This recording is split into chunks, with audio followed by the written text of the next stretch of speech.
समय नवा की चोपया जी हिल जाई ऐसे तो जब अपनों तो कॉपी हिल जाई समय नवा की चोपया जी हिल जाई ऐसे तो जब अपनों तो कॉपी हिल जाई आलू के माफिया रश्मि के मालिक ठेकेदार आई ना आलू के माफिया रश्मि के मालिक ठेकेदार आई ना हम नाच देखे हम नाच देखे घर से बाजार हम नाच देखे घर से बाजार ये सिटी जब अपनों तो घूमी गिरी जाए समय नवा के चोपया जे हिल जाए ये सिटी जब अपनों तो घूमी गिरी जाए आलू के माफिया रश्मि के मालिक ठेकेदार आई बा आलू के माफिया रश्मि के मालिक ठेकेदार आई बा हम नाच देखे हम नाच देखे घर से बाजार आई बा हम नाच देखे घर से बाजार आई बा हम नाच देखे घर से बाजार आई बा हम नाच देखे घर से बाजार आई बा हम नाच देखे घर से बाजार आई बा। आइए प्यार दुलार इस महफिल से बार बार आ रहा है जो कि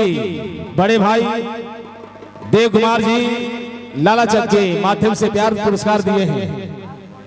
मैं और मेरी कंपनी का स्वागत कर रही है हमारे परम आदरणीय देव कुमार जी की तरफ से लाला चक की ओर से आया है प्यार पुरस्कार आया है बहुत सारा आया है और सभी कलाकार जो कि हमारे कंपनी के प्यारी सी कलाकारा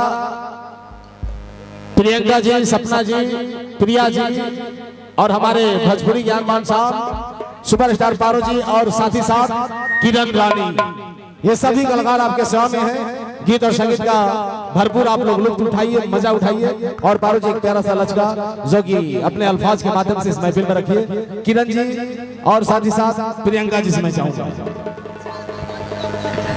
सुन भाजी छोड़ दे बाबू ये नहीं नहर पर हेलो काय नहीं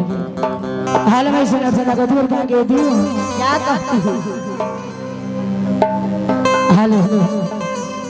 अरे चले लूटा हरी आता अरे नदी पीछे नैया लग जान तलू का हो ये लोग में सब चीज ठीक बा लेकिन एक चीज के कमी बा बड़ी दुखा था तो हमरा दर्द होला तहरा दुखाला अरे चले लूटा हरी आता शरीर में थोड़ो पत्थर के भगवान बनैले बड़े कितना फुर्सत से तो बनैले बड़े ना हइए ह तो दुखाई ना भगवान करस के ऐसे दो चार गो जोड़ी तारा के आउ बनैले रहस अरे चले लूटा हरी आता अरे नदी पीछे नैया हरी हिलो हिलो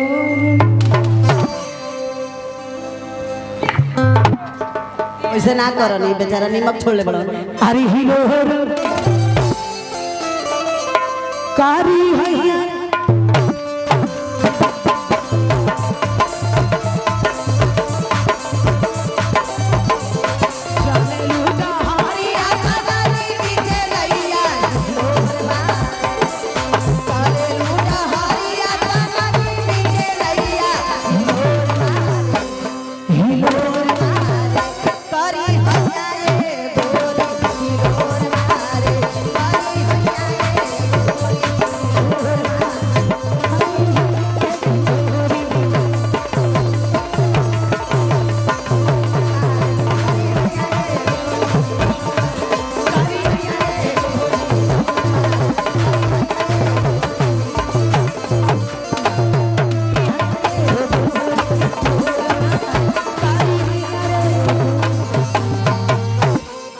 राजू के बेसवा कम कर दो मुना, राजू भाई का बेस कम कर दो। और आइए प्यार दुलार बढ़ चढ़ कर मिल रहा है। आइए हमारे इस महफिल में बैठे सबसे पहले सामने हजरात आदरणीय गार्जियन नौजवान तो साथी आप सभी का स्वागत हो रहा है, बराबरी हो रहा है और आपका भी आशीर्वाद बराबरी आ रहा है। ये प्यार दुलार पुरस्कार प्यार जो कि हमारे जिला के गार्जियन, गरीबों के मसीहा, नौजवान दिलों की धड़कन, गरीबों की आवाज, जिला परिषद साहब परम आदरणीय नरेंद्र यादव जी जो कि जिला परिषद साहब है, इनके तरफ से प्यार दुलार मिल रहा है। सरहस्ती निवासी इनके तरफ से आशीर्वाद प्यार आया है। मैं और मेरी कंपनी जिला परिषद साहब का दिल से अभिनंदन करती है, वंदन करती है, दिल से स्वागत करती है। और यह है पुरस्कार देने वाले बड़े भाई हैदर अंसारी जी, प्रखंड उप प्रमुख साहब राजपुर बक्सर के जाने माने हमारे बड़े भाई, ग्राम पंचायत मटकीपुर से 501 रुपया का पुरस्कार हैदर अंसारी जी, प्रखंड उप प्रमुख जी, राजपुर बक्सर ग्राम पंचायत मटकीपुर, पुरस्कार प्यार दिए हैं। मैं हैदर अंसारी जी का भी दिल से नमन करता हूं और जिला परिषद साहब परम आदरणीय नरेंद्र यादव जी का भी दिल से स्वागत करता हूं जो कि सरहस्ती निवासी हैं, उनके तरफ से प्यार दिला रहा है। पारो जी आप क्या कहती हैं? हाल में सुना था, तू क्या कहती है? देखिए ना मुठल बना हाल सुना क्या कहती है, ये भाव में